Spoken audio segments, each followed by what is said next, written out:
Hello everyone, welcome to Sanmarga classes. ಬಲ ಮತ್ತು ಚಲನೆಯ ನಿಯಮಗಳು ಪಾಠದ 68ನೇ ಪ್ರಶ್ನೆ. ಬಲದ ಎಸ್ಐ ಏಕಮಾನವನ್ನು ವ್ಯಾಖ್ಯಾನಿಸಿ. ಒಂದು ವಸ್ತುವಿನ ಮೇಲೆ 2n ಬಲವು 10 ಸೆಕೆಂಡ್ ಕಾಲ ವರ್ತಿಸಿದಾಗ ಆ ವಸ್ತುವಿನ ವೇಗವು 2 ಮೀಟರ್ ಪರ್ ಸೆಕೆಂಡ್ ನಿಂದ 5 ಮೀಟರ್ ಪರ್ ಸೆಕೆಂಡ್ಗೆ ಏಕರೂಪವಾಗಿ ಬದಲಾಗುತ್ತದೆ. ಹಾಗಾದರೆ ವಸ್ತುವಿನ ದ್ರವ್ಯರಾಶಿಯನ್ನು ಲೆಕ್ಕ ಹಾಕಿ. ಸರಿ, ಮೊದಲನೇ ಪ್ರಶ್ನೆಯನ್ನ ನೋಡೋಣ. ಬಲದ ಎಸ್ಐ ಏಕಮಾನ. ಬಲದ ಎಸ್ಐ ಏಕಮಾನ ಏನು? ನ್ಯೂಟನ್. ನ್ಯೂಟನ್ ಅನ್ನ ನಾವು ವ್ಯಾಖ್ಯಾನಿಸಬೇಕು. 1 ನ್ಯೂಟನ್ ಅಂದ್ರೆ ಏನಂತ ಬರಿಬಹುದು ನಾನು? ನಮಗ್ ಗೊತ್ತಿದೆ, ಬಲ ಇಸ್ ಈಕ್ವಲ್ ಟು ದ್ರವ್ಯರಾಶಿ ಇಂಟು ವೇಗೋತ್ಕರ್ಷ.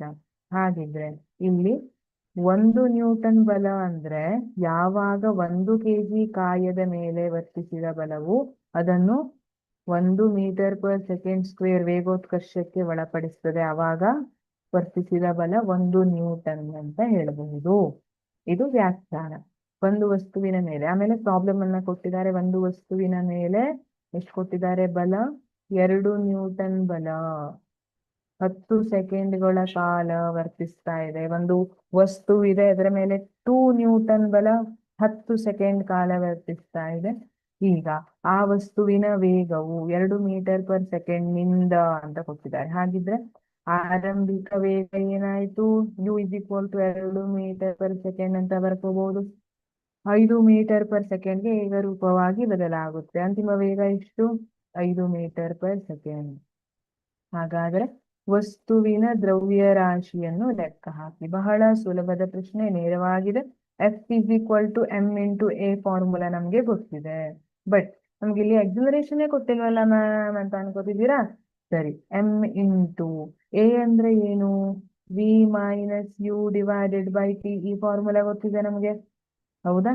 ಈಗ ಸಬ್ಸ್ಟಿಟ್ಯೂಟ್ ಮಾಡ್ರಿ. 2 ಇಸ್ ಈಕ್ವಲ್ ಟು ಎಂ ಗೊತ್ತಿಲ್ಲ, ವಿ ಏನಿದೆ 5 ಮೈನಸ್ 2 ಡಿವೈಡೆಡ್ ಬೈ ಟಿ ಏನಿದೆ 10 ಸೆಕೆಂಡ್ ಅಂತ ಕೊಟ್ಟಿದ್ದಾರೆ. ಈಗ ಎಂ ಅನ್ನ ಫೈಂಡ್ ಔಟ್ ಮಾಡಬಹುದಾ? M is equal to 10 into 2 20. 20 divided by 5 minus 2 ಏನಾಯ್ತು? 3 ಆಯ್ತು. ಎಷ್ಟು ಬರುತ್ತೆ?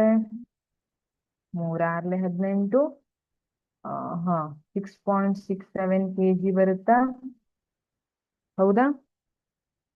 ಕ್ಯಾಲ್ಕುಲೇಟ್ ಮಾಡಿ ನೋಡೋಣ. 6.67 kg ಬರುತ್ತೆ ಅನ್ಸುತ್ತೆ. ಹಾ, 6.666 ಅಂತ ಬರ್ತಾ ಹೋಗುತ್ತೆ. 6.67 ಅಂತ ಬರೀಬಹುದು. ಈ ರೀತಿಯಾಗಿ ಫೈಂಡ್ ಔಟ್ ಮಾಡುವಂಥದ್ದು. Thank you.